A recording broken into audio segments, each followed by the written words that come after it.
કહેવાય છે કે ગુજરાતમાં વલસાડની બેઠક પર જે પક્ષનો ઉમેદવાર જીતે તે જ પક્ષની દિલ્હીમાં સરકાર બને છે। ત્યારે બેઠક પર લાંબા મંથનને અંતે બંને પક્ષોએ ઉમેદવારોની જાહેરાત કરી હતી। હાલ બંને ઉમેદવારો બેઠક કબજે કરવા માટે એડી ચોટીનું જોર લગાવી રહ્યા છે। ત્યારે ઉમેદવારોના લેખાજોખા તરફ કરી લઈએ એક ખાસ નજર।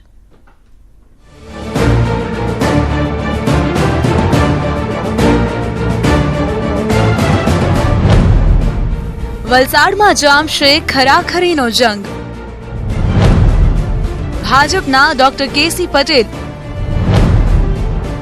અને કોંગ્રેસના જીતુભાઈ ચૌધરી એકબીજાને આપશે દમદાર ટક્કર। વલસાડ બેઠક કબજે કરવા બંને પક્ષના ઉમેદવારો એડી ચોટીનું જોર લગાવી રહ્યા છે।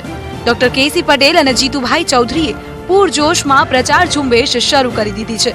ભાજપે વર્તમાન સાંસદ ડોક્ટર કેસી પટેલને રિપીટ કર્યા છે, તો કોંગ્રેસે દમદાર ઉમેદવાર જીતુ ચૌધરી પર પસંદગીનો કળશ ઢોળ્યો છે।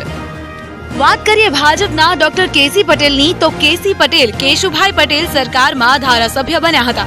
ત્યારબાદ શંકરસિંહ સરકારમાં આરોગ્ય મંત્રી પદ પર રહી ચૂક્યા છે। વર્ષ 2014માં ભાજપની ટિકિટ પર સાંસદ પદે ચૂંટાયા હતા। કોંગ્રેસના ઉમેદવાર કિશન પટેલને પછાડી વલસાડ બેઠક પર કબજો મેળવ્યો હતો।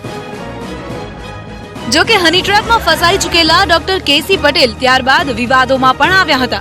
હાલ ભાજપના આ ઉમેદવાર પક્ષે કરેલા વિકાસ કામોને લઈને મતદારો વચ્ચે જઈ રહ્યા છે। ગુજરાત સરકારે જે પારદર્શક વહીવટ આપ્યો છે અને દેશમાં ભ્રષ્ટાચાર મુક્ત જે સરકાર છે એ બધા મુદ્દાઓને લઈને અમે લોકો પાસે જઈશું। વાત કરીએ કોંગ્રેસના ઉમેદવારની, તો ભાજપના ડોક્ટર કેસી પટેલ સામે કોંગ્રેસ પણ એક મજબૂત ઉમેદવાર જીતુ ચૌધરી પર પસંદગીનો કળશ ઢોળ્યો છે। જીતુ ચૌધરી સતત 4 ટર્મથી વિધાનસભા બેઠક પર વિજયી થતા આવ્યા છે। તે વલસાડના આદિવાસી વિસ્તારમાં જાણીતું નામ છે। મિલનસાર સ્વભાવને કારણે જિલ્લામાં તેમનું પ્રભુત્વ છે। શિક્ષિત બેરોજગાર સૌથી મોટો પ્રશ્ન તો જ્યારે કોંગ્રેસની સરકાર આવશે તો આપણે એને શિક્ષિત બેરોજગારોને રોજગારી આપવાનું છે, કારણ કે આ ભાજપની 4.5 વર્ષના રાજમાં રોજગારી ઘટી છે। પણ એક તરફ કેસી પટેલ ભાજપના વિકાસ કામોના એજન્ડાને આગળ ધરી મત માંગી રહ્યા છે, તો બીજી તરફ કોંગ્રેસના ઉમેદવાર જીતુ ચૌધરી કેસી પટેલને જોરદાર ટક્કર આપી રહ્યા છે।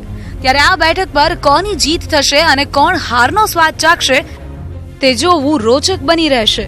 ભરતસિંહ વાઢેર, ન્યૂઝ 18 ગુજરાતી, વલસાડ।